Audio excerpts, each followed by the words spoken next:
जय हिंद दोस्तों, स्वागत है आपका हमारे यूट्यूब चैनल में। आज की वीडियो में हम लेकर आए हैं आपके लिए यहाँ पर जूनियर हाई स्कूल सहायक अध्यापक भर्ती परीक्षा के लिए यहाँ पर आपको सामान्य ज्ञान और समसामयिक घटना तार्किक ज्ञान से संबंधित बहुत ही महत्वपूर्ण यहाँ पर क्वेश्चन आंसर। तो वीडियो को पूरा अवश्य देखना है। अगर आप चैनल पर पहली बार आए हैं तो चैनल को सब्सक्राइब कर लें, बेल आइकन दबाएं, ऑल पर क्लिक करें ताकि ऑल वीडियो की जानकारी आपके यहाँ तक पहुंचे। ज़्यादा से ज़्यादा वीडियो को शेयर करें और वीडियो को लाइक करना ना भूलें। तो आज का अपने यहाँ पर फर्स्ट क्वेश्चन क्या पूछा गया है तो भाई देख लेते हैं। देखिए आज का अपने यहाँ पर फर्स्ट क्वेश्चन पूछा गया है कि यहाँ पर देखिए, आपदा प्रबंधन में उनकी योगदान के लिए किस संस्था को सुभाष चंद्र बोस आपदा प्रबंधन पुरस्कार 2021 प्रदान किया गया।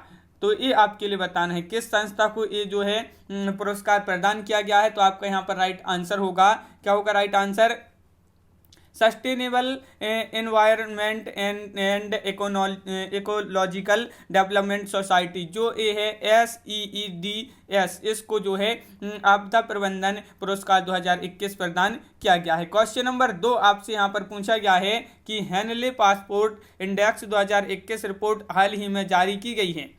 इस रिपोर्ट के संदर्भ में निम्न कथन में से कौन सा कथन सत्य है।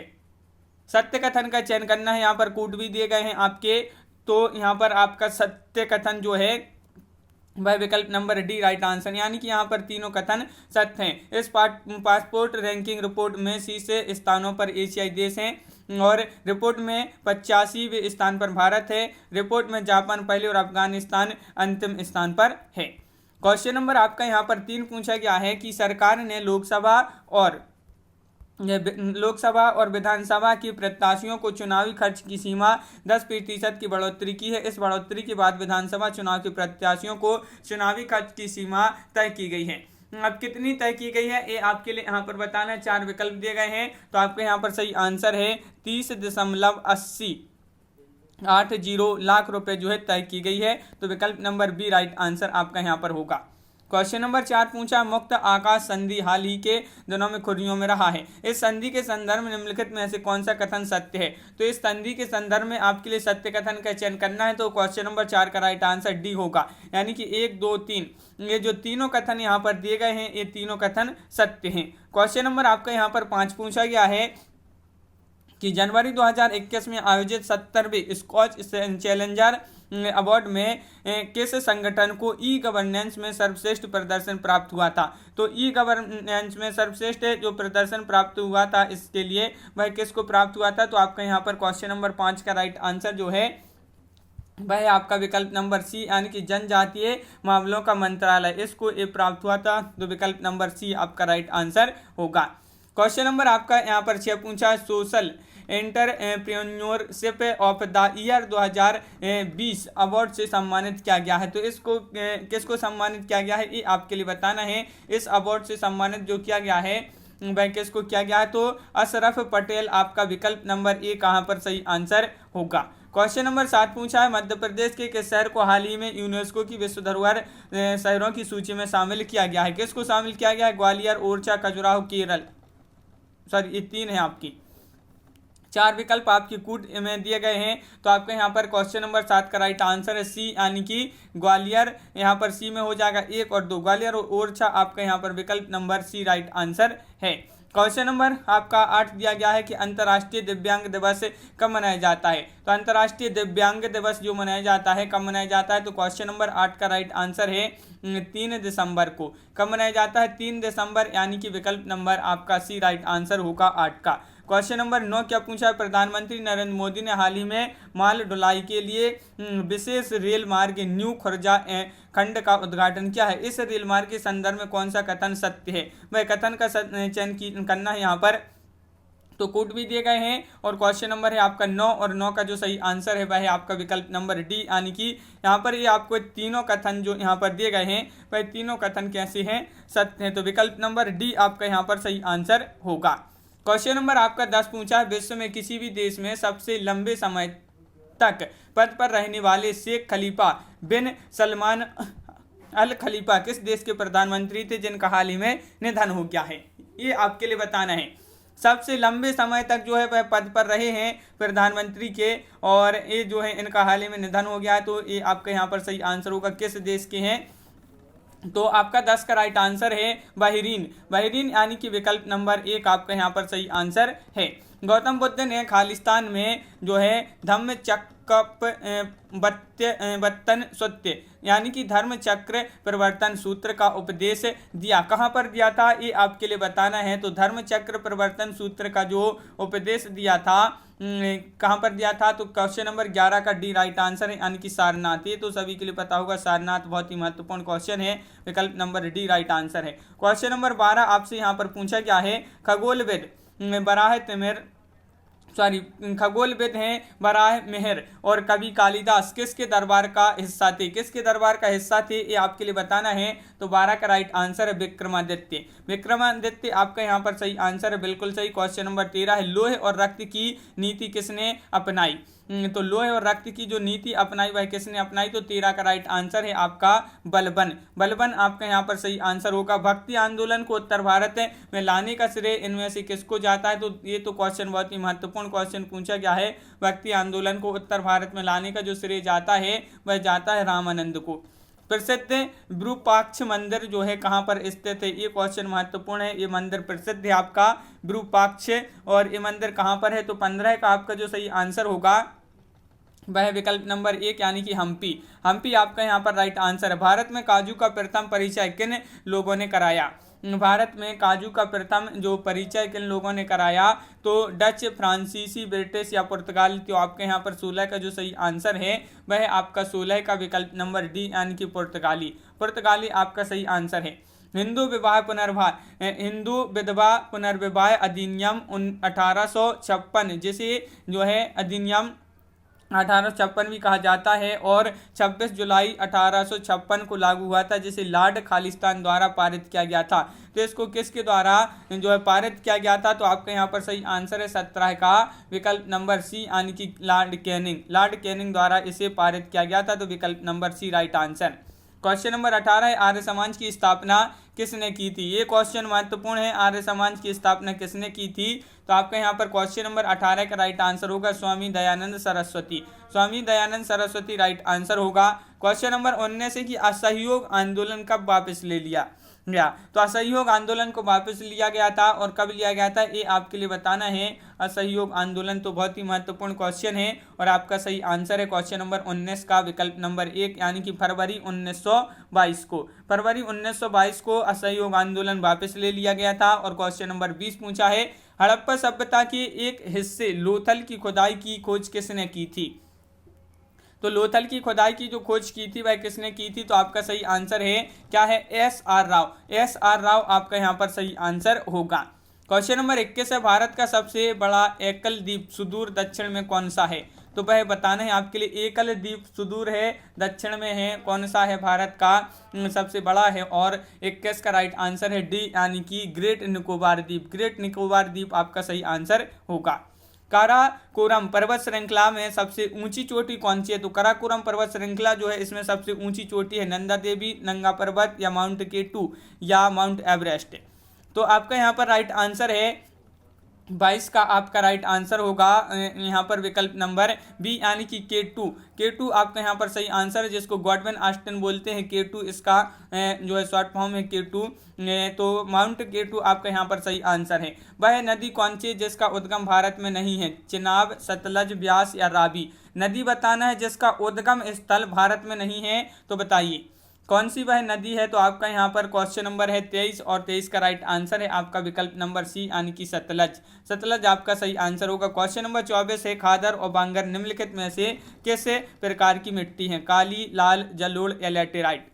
क्वेश्चन नंबर 24 का सही आंसर बताना है। खादर और जो बांगर मिट्टी है ये किस प्रकार की मिट्टी है। तो 24 का राइट आंसर विकल्प नंबर आपका बी यानी कि जलोढ़ आपका यहाँ पर सही आंसर है। जलोढ़ आपका राइट आंसर बिल्कुल सही। क्वेश्चन नंबर आपका यहाँ पर जो अगला पूछा गया है क्वेश्चन नंबर 25 क्या पूछा गया है। तो यहाँ पर देख लेते हैं क्वेश्चन नंबर 25। देखिए ये आपका क्वेश्चन नंबर 25 निम्नलिखित में से कौन एक भारतीय कृषि की मुख्य विशेषता नहीं है। देखिए कृषि की मुख्य विशेषता नहीं है, भारतीय कृषि की मुख्य विशेषता नहीं है। तो कौन सी नहीं है। तो 25 का राइट आंसर विकल्प नंबर डी। इसमें औद्योगिक फसलों की प्राधान्यता है। ये जो है ये भारतीय कृषि की मुख्य विशेषता नहीं है।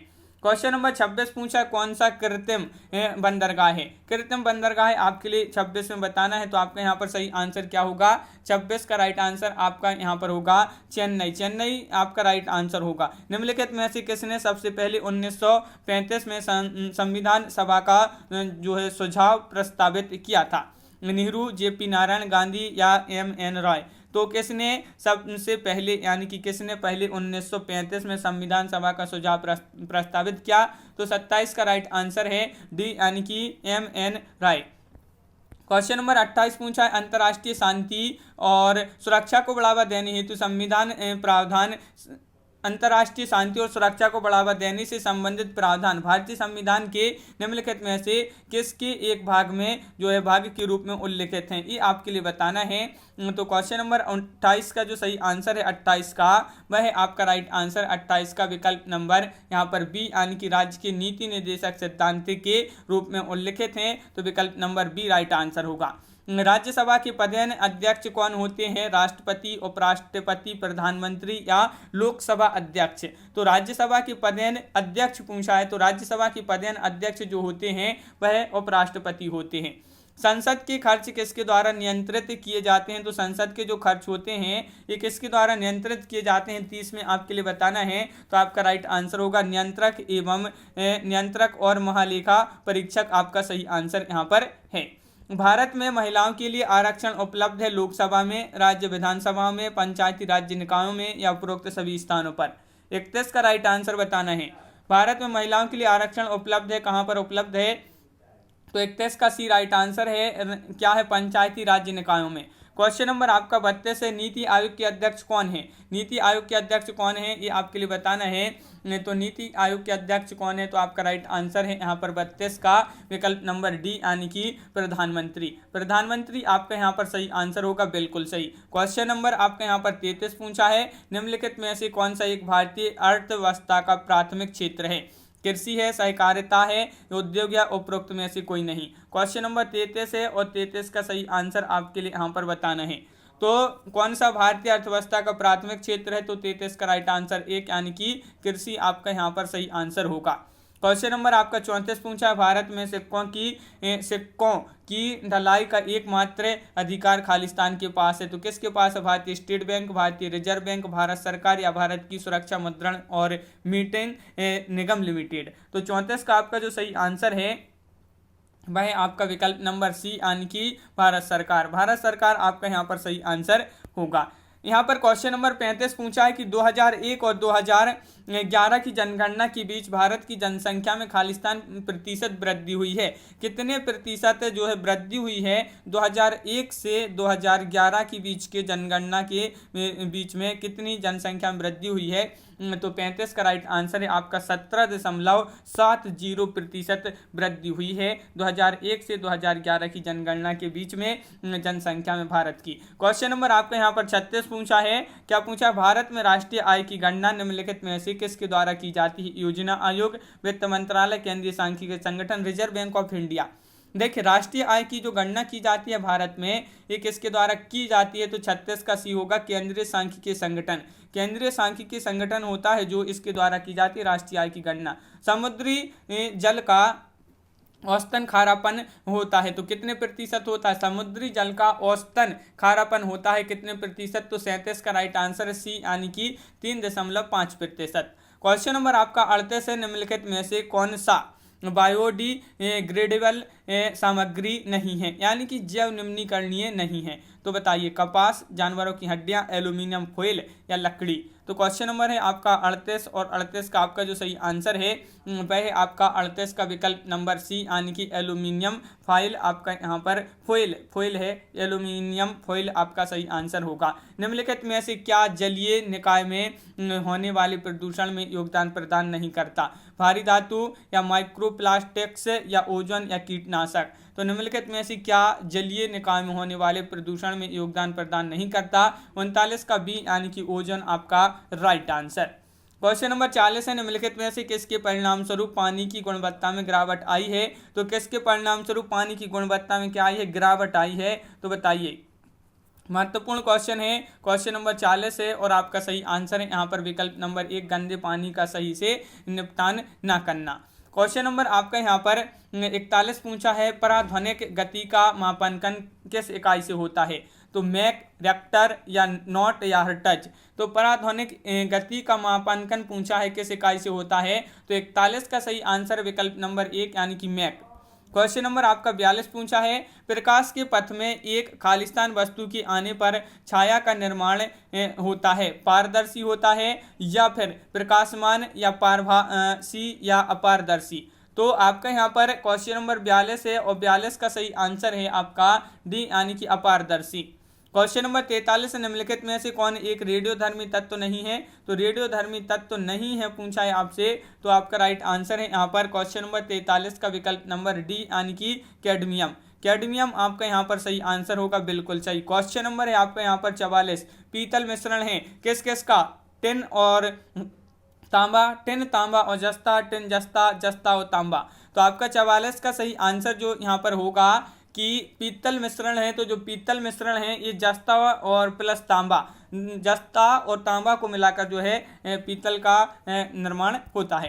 क्वेश्चन नंबर आपका यहाँ पर 45 क्या पूछा गया है, निम्नलिखित में से कौन सा रोग पुरुषों की तुलना में महिलाओं में बहुत कम होता है? भाई रोग बताने हैं आपके लिए, कौन सा रोग है भाई? क्वेश्चन नंबर है आपका यहाँ पर 46, बताइए। 4 विकल्प दिए गए हैं और वह कौन सा रोग है जो पुरुषों की तुलना में महिलाओं में बहुत कम होता है? तो आपका 45 का राइट आंसर होगा यहाँ पर विकल्प नंबर आपका डी राइट आंसर होगा। डी आपका यहाँ पर सही आंसर है, वर्णांधता, ये आपका बिल्कुल सही राइट आंसर है। तो कलर ब्लाइंडनेस आपका राइट आंसर होगा, बिल्कुल सही। क्वेश्चन नंबर 46 है आपका, निम्नलिखित में से किस विटामिन की कमी से रिकेटस की बीमारी होती है? ये क्वेश्चन तो कई बार एग्जाम में पूछा जा चुका है कि भाई कौन सा विटामिन है जिसकी कमी से रिकेटस जो रोग होता है, इस रोग या बीमारी होती है रिकेटस की, तो वह विटामिन है। कौन सा विटामिन? तो 46 का एक राइट आंसर हो विटामिन डी। तो विटामिन डी जो होता है इसकी कमी से रिकेटस जो रोग होता है, ये रोग होता है विटामिन डी की कमी से। इस प्रकार अपने यहाँ पर 50 क्वेश्चन कंप्लीट करना था, तो यहाँ पर आपके जो है अब आ गए हैं यहाँ पर जो रीजनिंग से संबंधित आपके यहाँ पर क्वेश्चन आ गए हैं यहाँ पर। तो ये आप 2-3 क्वेश्चन छोड़ देते हैं, फिर हिंदी के क्वेश्चन हैं। तो इस प्रकार अपने यहाँ पर बहुत ही महत्वपूर्ण क्वेश्चन कंप्लीट हुए। कैसा लगा ये वीडियो आप कमेंट में जरूर बताएं। अगर आप चैनल पर पहली बार आए हैं तो चैनल को सब्सक्राइब कर लें, बेल आइकन दबाएं, ऑल पर क्लिक करें ताकि ऑल वीडियो की जानकारी आपके यहाँ तक पहुँचे। ज़्यादा से ज़्यादा वीडियो को शेयर करें और वीडियो को लाइक करना ना भूलें। तो आज की वीडियो में बस इतना ही। सभी के लिए बहुत बहुत धन्यवाद। सभी के लिए जय हिंद।